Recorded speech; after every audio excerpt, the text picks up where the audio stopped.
Hello again, Dominic Trophy, and welcome to another video. And this one's actually a bit of a special video because today is, with it being the 14th of October 2016, it's actually the 17th birthday of the Sega Dreamcast in the UK and Europe. Now, obviously, I did one last year, and at first I wasn't actually going to be doing one, but since I've been focusing on other things. Now, before people think about, about am I doing, stopping Doctor Who videos and stuff. At the meantime, I am going to be doing more Doctor Who videos, but with this coming up, I want to do something a little bit special. But this does not mean I will not be stopping, that won't be stopping on Doctor Who videos anymore. I'll be doing more Doctor Who videos in the upcoming, in the upcoming weeks. But I'll also be doing a lot of more video game reviews, because video game videos. Because I actually have a few. But anyway, this is about the Sega Dreamcast. Now, in last year's video, I did a show of all the games I have. The collection of games I have, and I thought about doing a bit of thoughts and opinions, like a bit of my experience of the Dreamcast, a bit like the history, and everything overall. And again. I have so much, that I've got in this. Now, before I start, this actually is not my original Dreamcast. I do have the original Dreamcast, which I will actually get out, actually.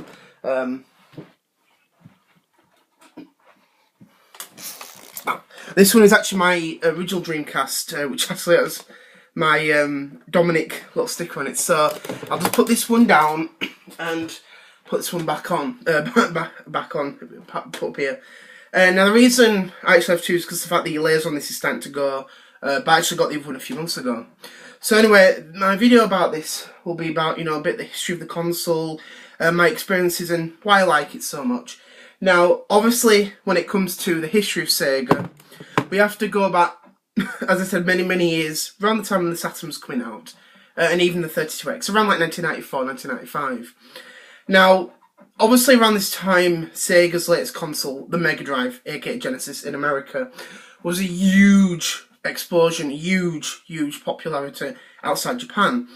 But in Japan, the consoles are just not doing well, and they really wanted to get away from the console, since the two consoles that were mostly popular in Japan were the PC Engine, which was TurboGrafx 16, and the Super Famicom, aka Super Nintendo. And one thing about it was, it kind of annoyed a lot of people. So I just got sorry, just a message that came up. So around that time, Sega Japan didn't really want to go near the console. They just didn't like it. But outside Japan, it was a huge hit. So after that, obviously, the Mega Drive CD came out, and then obviously around that time, Sega Japan was focused on their next gen console, which was the Saturn. But the rest of the world were not ready to move on. So Sega of America basically made 32X basically to keep the console alive, since they didn't know when the Saturn was coming out, and Japan just came out with a surprise launch for the Saturn, which shocked everyone, thinking, what's going on, that's the thing. Okay, so we got 32X coming out over here, but in Japan they've just launched the Saturn, so which one do I go for? Do I buy a Mega Drive in the 32X, or do I buy a Saturn? And it just confused the heck out of people. They just didn't know what to do. So a lot of people basically waited for the Saturn, even though the 32X had been out. And in America, and I think even Europe, it was a huge hit, because people there loved the Mega Drive, and it was so popular. But then after the Saturn came out, Sega of America and Europe mostly started to focus on the Saturn, since the 32X was really on its way out, due to the fact a lot of developers just thought it was pointless, supporting it. So unfortunately, the 32X basically went and bit the dust. And then obviously the Saturn was really struggling outside Japan, and there were a lot of conflicts happening between all regions of Sega. Sega of America and Europe didn't like the Saturn the way it was, due to its complicated hardware, and since having no Sonic game really hurt it for a lot of consumers. So with Bernie Solo doing his famous line during E3 1997, Saturn is not our future, basically meaning Saturn's dead, we're focusing on something new, which irritated a lot of people, consumers and developers. But when the Dreamcast was on its way, a lot of people just didn't trust it, and that was the thing. Now, the thing about it was that in Japan, the console did not have a good launch in that year of 1998.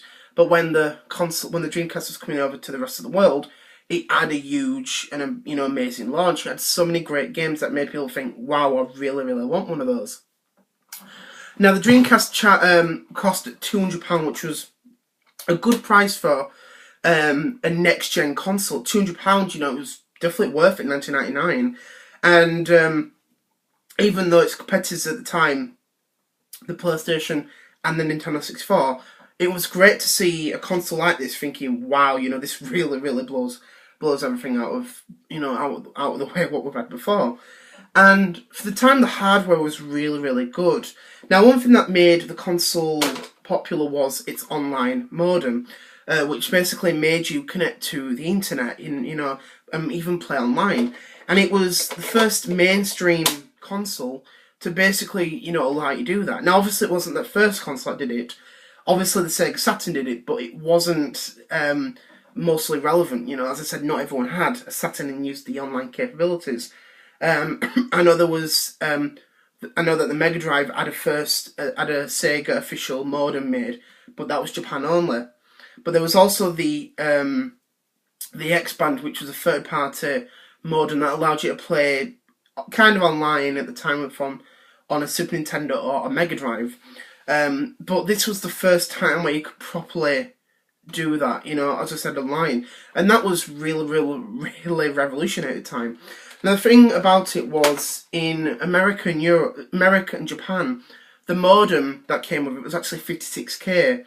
But for the rest of us in Europe, it was actually a 33.6K lot,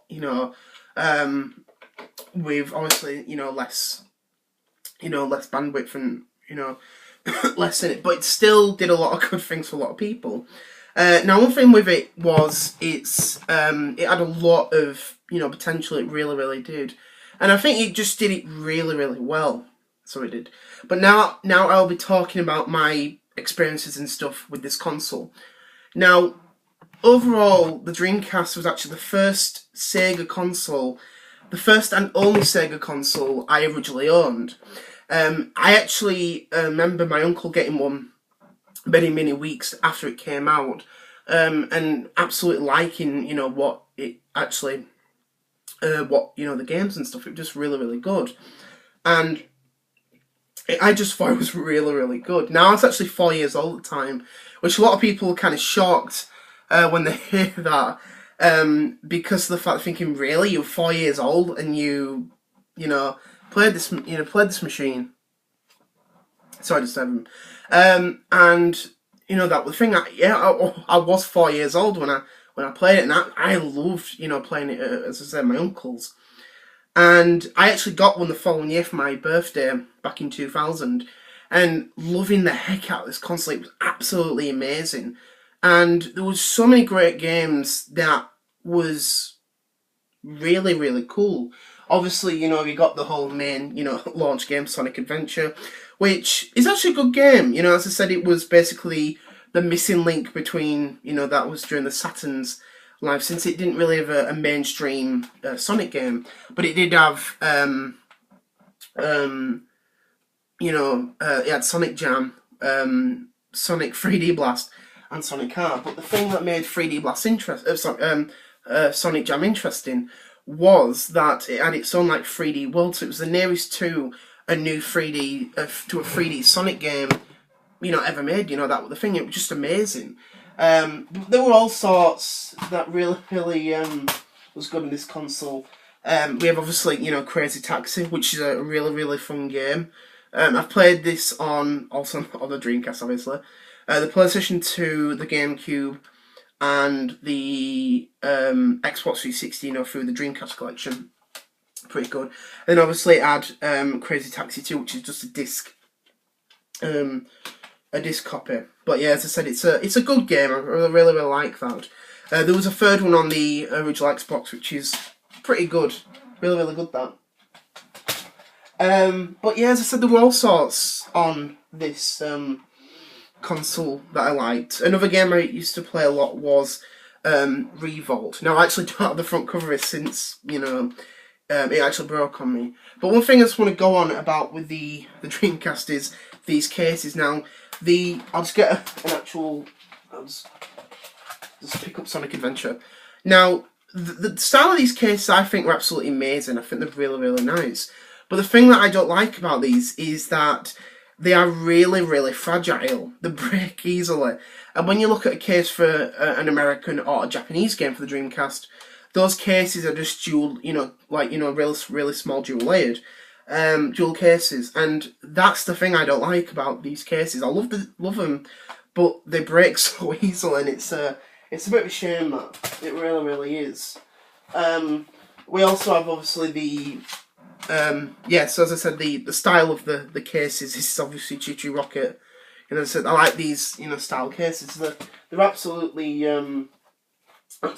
amazing. Just really good. But the thing about Choo Choo Rocket, this was obviously the game that I loved on this console. If you've watched my videos for so long, I absolutely love this game. And again, when I got my Dreamcast, and obviously when my uncle got this game afterwards, because it came out in July for us in 2000, I absolutely loved this game. I love it to bits. I think I could end up making a full video of my experience of this game.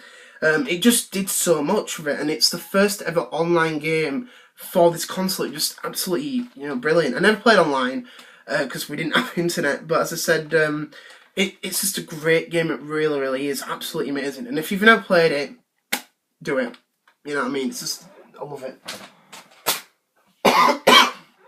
Another game I loved was Mr. Driller, a very fun puzzle game. As you can see, the case is broke. This was a very addictive game ever made. It's basically, you play as a character called Mr. Driller, and you basically have to drill through these like blocks and stuff, to try and get to the goal. But if you break the X blocks, you basically lose, energy and stuff.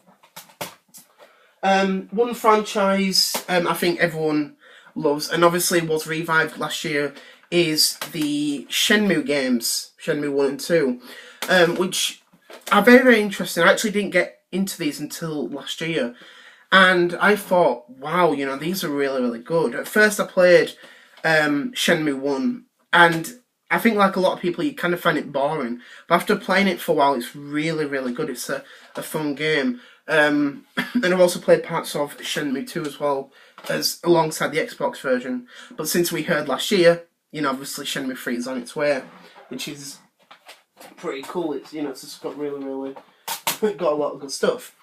Another thing I want to show is the Dreamcast controller, which is a nice controller. We've got the analog stick, the D-pad, the colour buttons, similar to like what Microsoft's done with the Xbox 360 and the Xbox One. Now, one thing that made this console interesting was the VMU. Now, the VMU is basically like a little memory card, but it's more like a little micro mini handheld for the Dreamcast. Since a lot of games actually had little mini games, so you just plug it into like that, and as I said, you download a little VMU, little mini game to it, and voila, you're basically playing this on the go, and it's absolutely amazing. And it's kind of something like, obviously we got with a Wii U now, with the whole screen in the middle. And it's interesting that this was actually done 14 years before the Wii U. And then also we have, that's it, the jump pack, which the Nintendo 64 had. But as I said, this is actually like this controller. It feels a lot different, but I think for what we had at the time, it's really comfortable, and I loved this controller. It's actually pretty cool. It's not my favourite, but as I said, it's a good controller. Just feels really good. And also you have the little loop on the back, which obviously connects to there. Now, one one thing, sorry, I want to definitely show you is the is Blame. Now I actually have the other two somewhere because it's got so many games.